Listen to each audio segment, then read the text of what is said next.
Hey there, welcome back to the Support Ops Hangout. This is our weekly podcast that helps you deliver a better support experience to your customers. I'm your host, Chase Clements. On today's show, we're going to be talking about how to master the one-on-one. It's pretty important that you get those right, so we want to help you get those right. But before we get started, let's go ahead and introduce our panel. First up, Chase Livingston, who is still on Baby Watch 2016, any day now, right? Any day now. Hoping it'll be before the show next week. So if you don't see me next week, that's probably good news. But just check Twitter to make sure. Nice. And then Jeff Vincent from Wistia, who I was so disappointed because if you watch the video feed of this, it looks like his shirt has pizzas, like individual pizza slices on it, and then we found out that wasn't the case. So, I mean, we're glad you're here and all, but pizza shirt.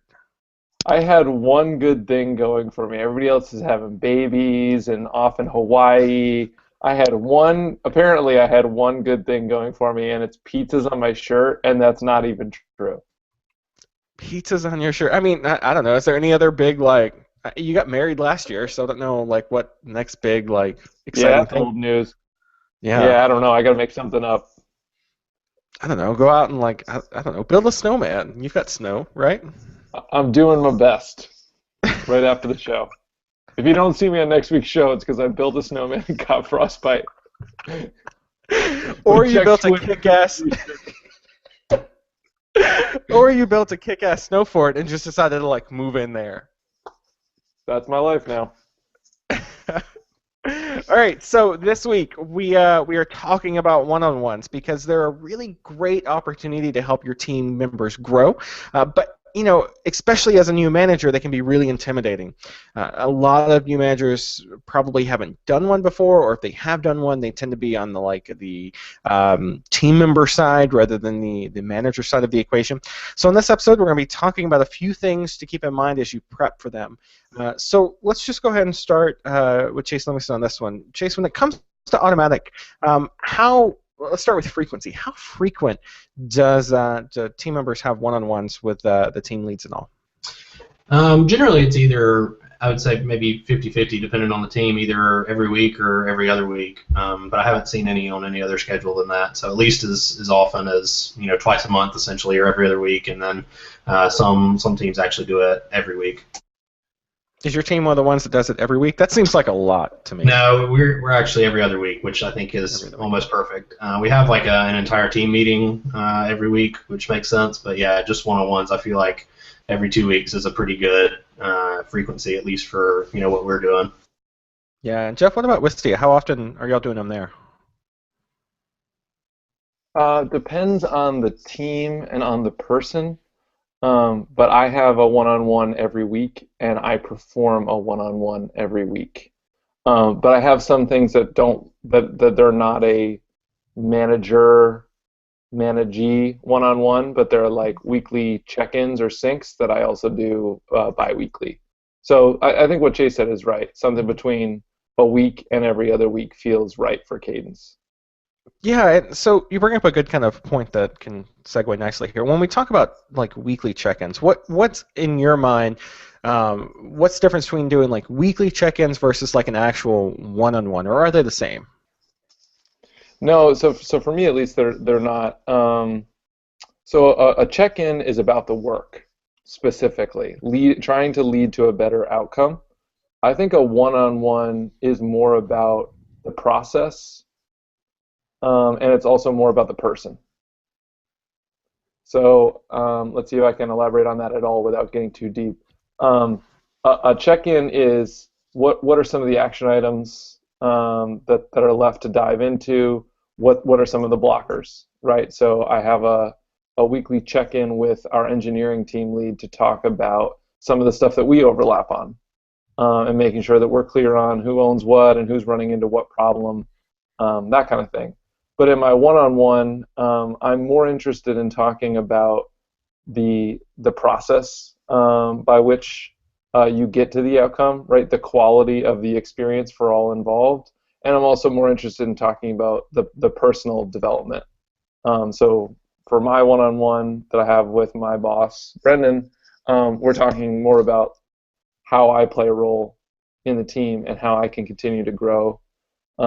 and change, right? And then in the ones that I run, it's more about creating an open space for that teammate to talk about their growth as a person. So just to make sure I get this one right, weekly check-ins, more project-oriented, more status-oriented, status updates, essentially, blockers, that kind of thing, and then one-on-ones, more growth as far as the person rather than the project. Yeah, yep, I think that's right. Chase, is that the same kind of split at Automatic? You mentioned that you've got weekly team meetings that I imagine are kind of like the check-ins, right? Yeah, I mean, essentially, it's just making sure that everybody on the team is up to date with like new developments, things we need to know, bugs that have come up, just that kind of thing. And to some extent, I guess my every other week chats with my team lead are a little bit of a combination of a one-on-one and just to check in. We do talk about nitty gritty work stuff, and then we also talk about more holistic, like how am I feeling about what's going on with the team? Is there anything as a lead that Ryan could do better? Is there anything he could not stop doing? Stuff like that, sort of like Jeff mentioned. So yeah, between the team, the whole team meetings, and then the one-on-one / check-ins every other week, we get a little bit of everything. Yeah, because I think, that was one of the mistakes I made when I was a new manager back in my deli days, back in, long time ago. A lot of times, so the one-on-one format that the company had decided on was a very strict, what they call 10-10-10, right? So it was a 30-minute one-on-one. 10 minutes to kind of start and recap status updates and that kind of thing, or the projects the person's working on. 10 minutes for the manager to kind of talk about whatever they wanted, and then 10 minutes for the employee to talk about whatever they wanted. So, I mean, that was one of those where I am not big into like manager theory and everything else, but it felt at the time that 10-10-10 split was really popular, and that was the idea that was kind of permeating at least through our company, and some of the other restaurants where I had manager friends. Now, for me, that just felt not wrong, but not necessarily the best use of time. Project updates, status updates, that kind of thing, that can be handled outside of these one-on-ones. The one-on-ones, like Chase and Jeff both mentioned, is more about the growth and development of the person rather than the project per se. Not to say you can't talk about project things, like Chase mentioned, but I think it's more, like you gents pointed out, it's the growth part that's really helpful here. Either of you gents do the whole 10-10-10 thing? No, I would argue against that pretty strongly. Not pretty strongly, as in I think that's bad, but pretty strongly in that 10-10-10 breakdown. Now, I'm not saying that's actually how it necessarily went, but you're putting the employee time, the teammate time last. Mm-hmm. So after we prattle on about the team stuff and about me stuff, as the manager, now it's finally time in your one-on-one to talk about you. Let's hear all about. Actually, hang on, I gotta check my watch. Yep, I actually need to go. Sorry that we overran on the other stuff, but your one-on-one is over. Yeah, I mean, think about it. So that gives you 30 minutes, right? 30 minutes that you're sitting down. And I don't know if okay, so first off, y'all know Basecamp doesn't have a lot of meetings anyways. But 30 minutes, I mean, that's 5 or 10 minutes into it, you're still like, you're either running late and like getting to the meeting at 2:05 or whatever, and then you've got a couple of minutes worth of introductions and hey, how you doing and how's the kids and all that kind of thing. And then the next thing you know, you're trying to fit that 10-10-10 into like 15 minutes, which just isn't going to happen. Which brings up a good question. Chase, how long does a one-on-one usually last for y'all? Yeah, I mean, honestly, it's not usually that long. I would say 30 minutes is maybe average, or maybe even a little bit on the long side, because every other week we do them pretty regularly, and yeah, it's not nearly as structured. So it's not like my team lead is trying to fill 10 minutes of time talking about stuff he has or anything like that. It's just like, hey, here's 3, 4, or 5 things we need to talk about. Let's talk about them. Okay, great. Let's get back to work, and that's that. What about you, Jeff? Like, how long typically? For me, it's definitely an hour. Yeah. On the minimum side. I think it depends on the role. I think it depends on the company. I think it depends on all, the relationship between the teammate and the manager. I think it depends on all kinds of things. But to Chase Livingston's point, it's all about what that person wants, out of their one-on-one. If they want, a couple of minutes every week to be able to just say, hey, I'm really glad you're thinking about me. By the way, like, here's a struggle that I'm having. I'd love for, your thoughts by email, but I don't really want to get into it in person. That's just not how I operate. Great. You could have a really short one-on-one every week. I think in our situation, we're pushing people pretty hard. We're pushing people to take on a lot of really new stuff.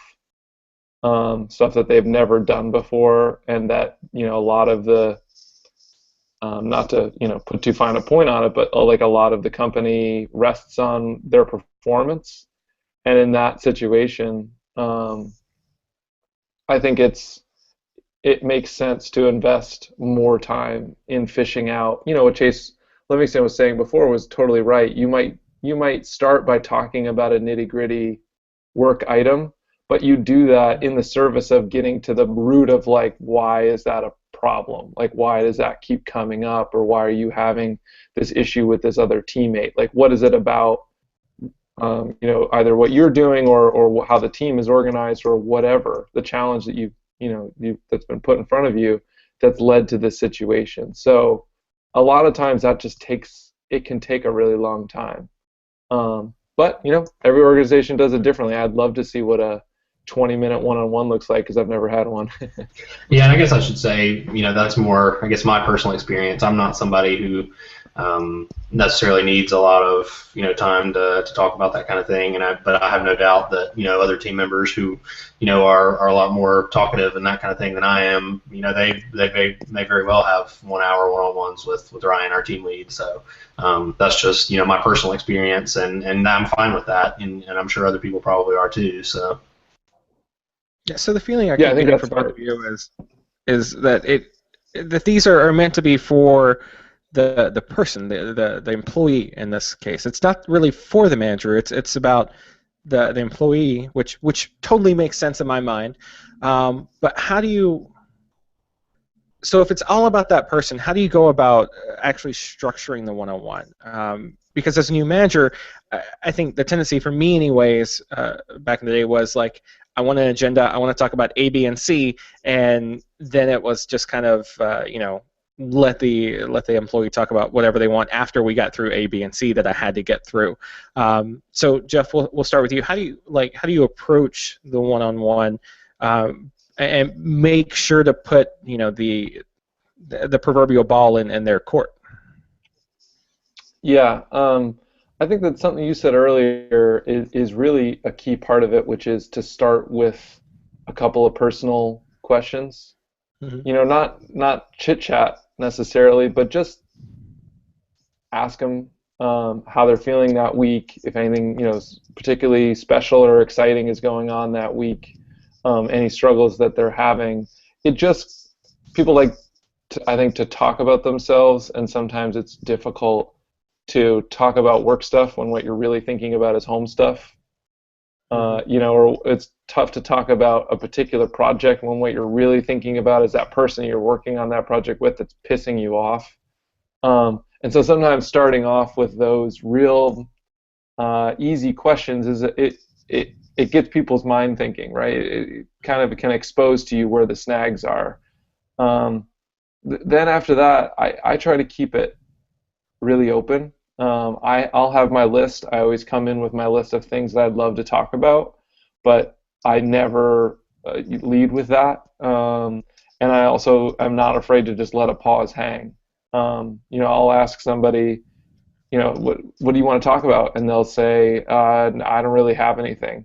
And every bone in my body is saying, okay, great, I have a list, let's talk about it. But what I really try to do is let that hang for a while. And every time it's like, well, there is this one thing, and it's not always earth-shattering, but it is great to give people the actual space, not the fake space, but the real space to come up with those things and to think about it for a minute, to just let that breathe. So I think that's really critical. You come in with your own notes so that I'm not thinking while the other person's talking, and then you also just kind of let it hang for a minute, because not everybody just comes in with an agenda ready to go. They could, they may need some time to warm up. Do they get to see a copy of the list that you've got, or anything like the questions that you were thinking about beforehand? No, I'll always provide it after, if we don't get to go over it, or if they get to a point where they're like, that's all I've got. I'd love to talk about something else. I'll say, okay, well, I've got 3 things. Here they are. We can cover them in any order you want. We may not get to all of them, and that's totally fine. We may follow up by email or Slack or something, to talk about those later. Chase, is like when you go to a one-on-one, is there like a list of things that Ryan, your team lead, has sent you beforehand to talk about? Not usually beforehand. I mean, usually we very similar to what Jeff said. I think Ryan usually definitely has some notes of things that he might want to talk about, and then if there's anything really pressing from my end that I want to talk about, obviously I'll have some notes maybe that I want to bring up with him, and yeah, it's just sort of a fluid conversation. Usually, maybe Ryan kicks off with. I mean, obviously, small talk and stuff is important, I think, in these kinds of things, obviously. So we'll catch up, just personally with each other, and then a lot of times Ryan will kick off with sort of the big, maybe there's one big item or something that he considers important that we'll chat about, and then from there it's just sort of a fluid conversation, and we eventually, we'll get to the points that each of us wanted to talk about, through conversation, and yeah, there's not necessarily like a set order or agenda or anything like that. It's just sort of a conversation that eventually covers what we need to cover. Yeah, I'd argue against sending out the agenda in advance, just to make sure that I'm clear on that, because a lot of times, hopefully this is going to get us into a disagreement, but a lot of times that can put the teammate in a place where they're like, well, my stuff is so petty, and little compared to what this manager person wants to talk about. Like, I'll just let them lead, right? Because I don't want to, I don't want this to be all about me. I'll, go ahead. I don't have anything to talk about, and really, like, had they started with that little work item, it would have actually expanded into, oh, okay, like, that's interesting. So me as a manager, I'm actually putting you in a really tough spot with this teammate, or with this project, and I had no idea. And that, the little thing that you thought was so petty is actually a symptom of a much larger problem. So I would argue against it, just to give people that space. But anyway, I just want to throw that in there. Yeah, so I'm going to take the flip side on that. I'm going to say that I like having not necessarily like a formal agenda going into it, but at least here's the top 2 or 3 things that the manager is thinking about in exchange for the top 2 or 3 things that the employee is thinking about.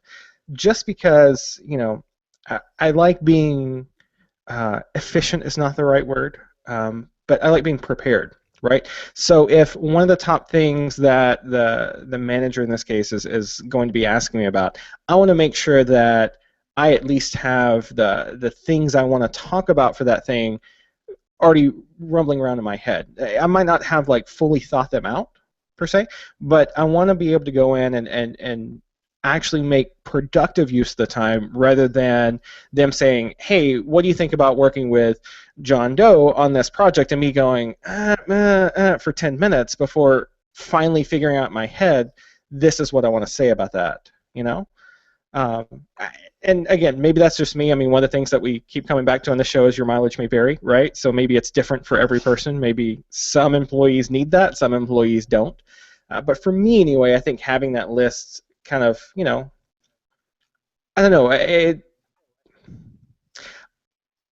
otherwise I think like you walk in and you're almost like, if the manager comes out and says something that you hadn't even thought of, like there's that blindside moment, that deer in the headlights, like the oh crap, and that all of a sudden changes that one-on-one. So yeah, I think for me anyways, I like having a list, but not required. Totally fair. I think it's totally fair. I think just like everything else we've said about one-on-ones, it totally depends on the employee. Totally depends on the teammate and how they like to prepare for stuff, and also the relationship. I think the relationship between you and your team lead is probably the most important part of that. Um, and again, every team is different. I'm sure there are teams out there that there's a team lead doing like 20 one-on-ones every week. Like they have so many people reporting to them. And in that case, I think an agenda is a really good idea, right? Because it keeps both people like on the same page. Me, I have one person that I host a one-on-one for, and I have one person that I go to a one-on-one for. So in that situation, I think that having it be open means that we develop more of that trusting relationship. I can go in there and say, hey, first things first, like I have some feedback for you, for my manager, right? I can give him some feedback about something that he could have done better or something that put me in a tough spot. And it doesn't change the conversation at all. We're so used to that. So, yeah, mileage definitely going to vary. Dan, you brought up a good point, and one that I imagine that Automatic probably has more problem with or whatever than the rest of us. So, Chase, is there an upper limit on how many one-on-ones like a manager could handle? Like, is there any team leads out there doing, like Jeff said, like 20 or 30 of them? I can't think of any that are doing that many. I know with Ryan, he's probably doing 10-ish, maybe a little less than that. Not necessarily every week. I want to say when we scheduled those originally, he spread since we're doing bi-weekly, he spread those out over 2 weeks essentially. So he's talking to everybody once every other week. So yeah, I don't know of any that are doing that many, but I'm sure he doesn't have it super easy, even with 8, 9, 10, however many he's got. Probably still not an easy task to prepare for. Yeah, Jeff, what about with CNL? Is there like, or even just in your experience, really, is there like an upper like limit there somewhere? I'm not too sure. It probably depends on how many other things you're doing besides those one-on-ones. But I can't imagine doing 10. Um, I can imagine doing a few every day Hmm. at the most. Just, I mean, so much of what I want to talk to the person about comes from personal observation. So if I'm not able to make those personal observations, then what am I doing giving the feedback, right? In a lot of cases, I would have preferred, if the feedback was coming from a third party, I would have preferred them to just give the feedback directly rather than me. You go in there and you're like, hey, I got this feedback from so and so, that you're like a real jerk, and they're like, well, that's the wrong side of the story, and you're in a situation where you're like, oh, great, so now I've inserted myself as the middleman into a conversation. This is perfect. Sounds like a fun place. But yeah, Yeah, so I think that there's an upper limit unless perhaps you're bringing in more of the like, let's talk about performance, let's talk about something that we can quantify, which totally reasonable. yeah. So I mean, in my head, right? It's if you're spending 30 minutes to prep for a one-on-one, and then your one-on-one runs from 30 minutes to an hour, um, and then you spend another 30 minutes afterwards doing follow-up and that kind of thing. You're looking at 2 hours for a person, and you do that for 10 people. That's 20 hours. So that's basically a day of your week in one-on-ones. And if you're juggling a lot of other stuff, if your company's growing really fast, you're scaling support up really fast, like having 1/5 of your time devoted to a admittedly great thing, that still seems like a big chunk of time to me. Again, I don't know. Your mileage may vary. I think that should be like our new tagline on all of our shows. So speaking of follow-up, let's kind of wrap everything up with that. Chase, what happens after you finish up your one-on-one? What kind of follow-up happens at that point? Um, Not necessarily anything, depending on what was talked about. But obviously, if there's maybe a performance issue addressed or something, then ongoing or at least towards the next meetup or chat, then things will be reevaluated there. Maybe an email will be sent or something like that to sort of clarify and make sure that we're both on the same page about what was talked about and what's expected, for the next meeting or something like that. But yeah, there's not necessarily any follow up if it's just an average check in, which is what happens 99% of the time. We just sort of wrap up what we wanted to talk about, and then plan to start keeping notes for the next one at that point, unless something super urgent comes up in the meantime. Jeff, what about with you? I take a lot of notes for my own one-on-one, and I also take a lot of notes for each of the syncs that I have with people during the week. Something will pop into my head on a Sunday that I want to talk to somebody about, and I got to wait till Tuesday, for the 30 minutes that we already have put aside. So I'll try to save that in. And I do try to review those for myself, like once a quarter to see, what are the things that have kind of stuck with me? What are the things that I'm still struggling with that maybe I've just kind of buried or haven't made top of mind? There isn't necessarily a follow-up where, I'll ask somebody, hey, we talked about X. Did you make that change? But I will try to be on top of, hey, we talked about X. Have you seen a change? What else can I do for you? Have you kind of wrangled some of those issues to ground? If not, why not? I think that is a very helpful part of the process if you can do it. Yeah, I think for me, so especially when I was at the deli, we always made sure to have a written kind of, not necessarily a formal write-up, but definitely a written kind of, this is the things that we talked about, and here's the next steps that we talked about for the one-on-ones. Just because a lot of times it helps to make sure everyone's on the same page. I've been in one-on-ones before where I said something and then the employee said something and we thought we understood what each other meant, but didn't, like completely missed it. And then once I had done the write-up and gave that to the employee, that was when it kind of come out that, oh wait, maybe we're really not quite in sync on this one thing. So having that, it helps getting people on the same page. Insert bad pun there. And then it also helps as an accountability kind of thing. So 2 months down the road, if you talked about something in a one-on-one, the employee goes, oh yeah, I don't remember talking about that. You can be like, oh no, here's where we talked about it, and remember, we were on the same page. So what's going on there.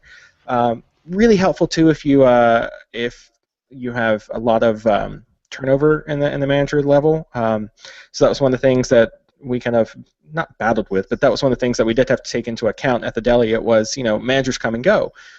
So we want to make sure that whenever a new manager steps in, they have a complete picture of the employee, right? This is the things that they were successful with in the past. These are the things that they struggle with in the past. It just kind of helps that continuity going from manager to manager. So anyways, that was why and why I am still a big fan of even if it's just an email, it doesn't have to be anything formal, just kind of, hey, here's what we talked about and here's where we're going. I guess maybe I should mention, I think maybe the reason that we don't do that is because our one-on-ones are all Slack text chat, and so there's already a record of what's going on there. So that might be a reason we don't have like a write-up or anything like that. Usually our team chats are voice/video, and those do get a text write-up, but yeah, our one-on-ones are generally just like a text chat, a DM with our team lead. So yeah, that's probably why we don't do the follow-up type things. Yeah, that's a great point. Which, speaking with remote, I mean, Jeff's not going to have much as far as that goes. But Chase, when it comes to one-on-ones, is it always like Slack DMs?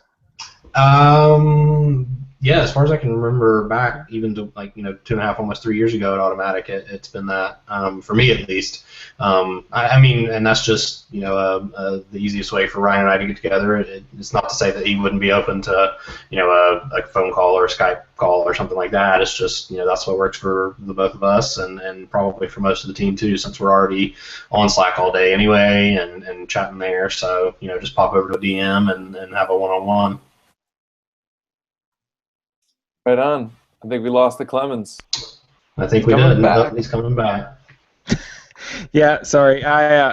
One of the tricky things, as a side note, if you use Google Hangouts and Air for your own podcast or whatnot, if somebody posts a link into the chat, don't click it in the same browser. Right-click and copy that into a different browser. Jeff shared a link, and I clicked on it, and I could see the new link, the great Medium article that I'm sure he's going to talk about real quick. But I completely lost everything else. They should totally open that in the new window. That's a little ridiculous. Yeah, they kind of need to fix that. Yeah. So what was Jeff? 1 second. We'll get to that. But I was just going to say, on the flip side, I think especially when you're remote, Skype, Google Hangouts, whatever, that video component is really critical. Just because I've been in chat conversations before, and look, I mean, not to brag or humble brag, but I'm pretty good when it comes to words, making sure my tone comes across right, making sure I'm clear. But even then, I've been in one-on-ones in a chat where it just something didn't come across right, or they didn't come across right, or whatnot. So I think having a video component really helps make sure you get the facial expressions, the body language, and all that with it. So I mean, not knocking Slack or anything like that. I would just say that for me, again, your mileage may vary. One-on-ones via chat are cool, but make sure to have a video chat that, every other one-on-one or whatnot. So Jeff, what was that Medium article? I was just jumping the gun on my shout out, but it was man. related. I thought you had something like mind-blowing. I hope it is. I mean, I think people have to read it, and mileage may vary, but it feels pretty mind-blowing. All right, so before we jump into those, that's what we think on the topic of one-on-ones. Let us know how your company handles one-on-ones. Head over to supportops.co, click that message icon in the lower right corner to get a message over to us, or we're on Twitter at supportops there. That said, that brings us to my favorite part of each and every week. It's this week's shoutouts. These are the things that are making us happy, so happy we just couldn't wait to share them with you. So since we've kind of just drummed up the anticipation now over this, what I think was a Medium article. I saw the medium.com, so I'm guessing that's what it was. So what was it, Jeff? What's your shoutout? So related to our topic today, my friend Mackenzie Fogelson, who is, or Mac for people who know her, who is the CEO and founder and all the great things at MacWeb, wrote this great article, which Chase just clicked on, called Why and How We Traded Performance Reviews for a Peer Feedback System. And it's really all about like a combination of what I think a great one-on-one is, and what a great quarterly or annual or biannual review, performance review looks like. So it's all about getting into the person and what they want to be and how they best operate, along with how their work is going and how those two things are kind of interplaying with each other. It's a long article. It's very detailed. It goes in. It's basically a how-to for adopting this process. So if one-on-ones is something that maybe is new to your company or is really struggling, performance reviews and one-on-ones is really struggling to catch on, and you just want a guide, I would definitely check out that article. It's super helpful.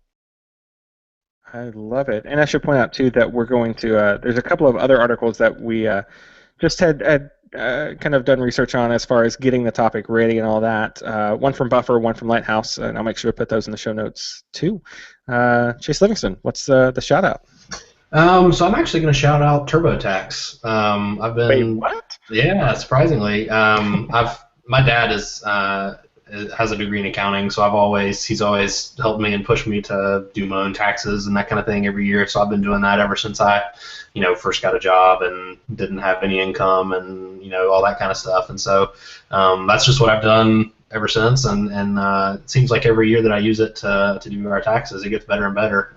It's surprisingly, if you've ever looked at a tax form and how complicated it is, they make things super simple, and essentially they just ask you some questions. Did you buy a house? If you click yes, okay, well there's some numbers that you need to input about how much interest you paid and all that, and then they do all the hard work of figuring out where it goes on the forms, and they calculate your refund and tell you how much you're going to get back, so you get to see that real time. And I just think I mean, as complicated as taxes are, I think they do a really good job with making it easy enough for really anybody that is able to do their own taxes to do it. So if you're looking for something like that this year, check it out. I know it's right around that time people are thinking about that. So.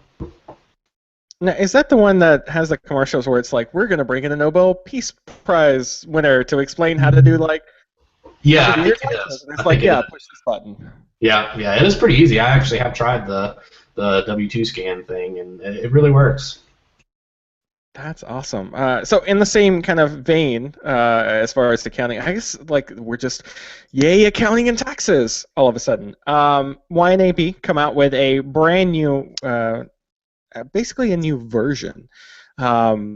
I don't think it is like got a snappy name other than the new YNAB. But I've been using it for, I don't know, about 6 weeks, 5-6 weeks now, and it's absolutely fantastic. And in that time, it's been really cool because they went from being a Mac app to and having this weird sync with Dropbox, and that's how your Dropbox file is how you get it onto your iPhone and everything else. They went from that to being a web app. Which meant first that it's a lot easier to use. I mean, it was one of those where everything just synced and it worked without me having to do this big nasty sync setup. And two, they're able to push out updates a lot faster. I mean, even in the last couple of weeks, it's been kind of pretty steady rolling, constant updates, which has been really awesome. So if you're looking for a budgeting app to go along with your fancy TurboTax tax app, definitely recommend YNAB. I think Chase Livingston shouted out YNAB 4, the previous version before. I was a big fan of it too. I've upgraded myself, and I'm right there with you. It's been great. Yeah, it was one of those where that was the quickest I have put down however much money it was for the year. Like it wasn't even a thought. It was just, yes, let me give you my money. So yeah, check them out. We'll have that and all the other ones up in the show notes, supportops.co. That's it. This Hangout's in the books. Big thanks again to Chase and Jeff. Hopefully Chase isn't here next week for good reasons. So if you're not, then best wishes and all that. And yeah, let us know what happens via Twitter. That's how I get my news. So, and Jeff, let us know if you build that snowman. Yeah, really exciting stuff on the way, Chase. So if you, our beloved podcast listener, if you're feeling generous this week, do us a favor, share your favorite episode on Twitter, since that seems to be the theme, or tell a friend, maybe a support buddy or a new manager that needs some help. Tell them about the show. That's it. Thanks again for listening, and until we see you again next week, have an awesome week.